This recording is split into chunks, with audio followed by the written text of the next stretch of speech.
There is no other way to say this, but the financial regulators and researchers and journalists and YouTube brothers have their pants in a twist over cryptocurrencies. The latest fad doing the rounds is something called CBDC, or central bank digital currency, and we'll talk about it. Welcome to the channel. The first thing that comes to mind is that the central bank already has a currency to play with. Why then do they need one more? And what is so digital about it? Because most of the money in central bank currencies exist as ones and zeros in bank accounts anyway. With some, a little bit, not much, as cash with people. What is so digital about this CBDC? The other thing that comes to mind is, why are the central banks worried? It feels as if the central banks are jealous. Why didn't they think of this first?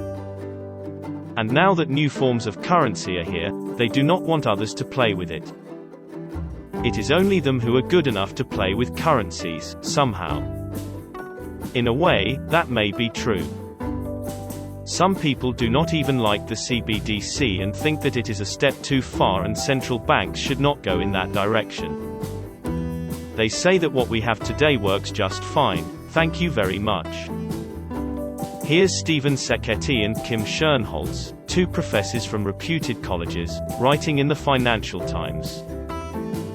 First, we do not need CBDC to promote faster payments, broaden financial access, or limit private digital currencies.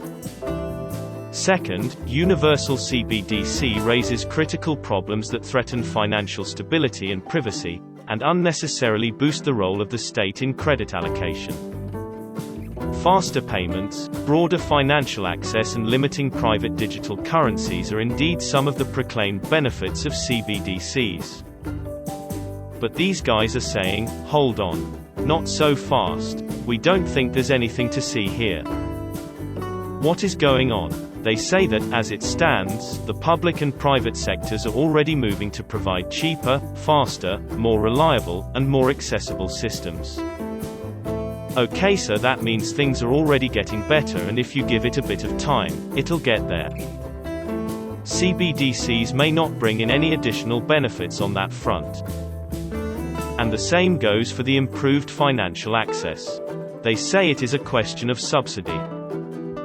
That is, to get more people to open bank accounts and keep their money in those accounts, instead of as cash under the pillow or buried in their backyard. Because the bank is too far away, the central bank and the government needs to spend some money and get the banks to open more branches, so that more people can open bank accounts. Because banks are not doing it by themselves. Because it is not profitable for them. And you know what? It has already been done in countries like India via something known as Jan Dhan accounts. So, spend some money to help more people open bank accounts and use them rather than to bring in CBDCs.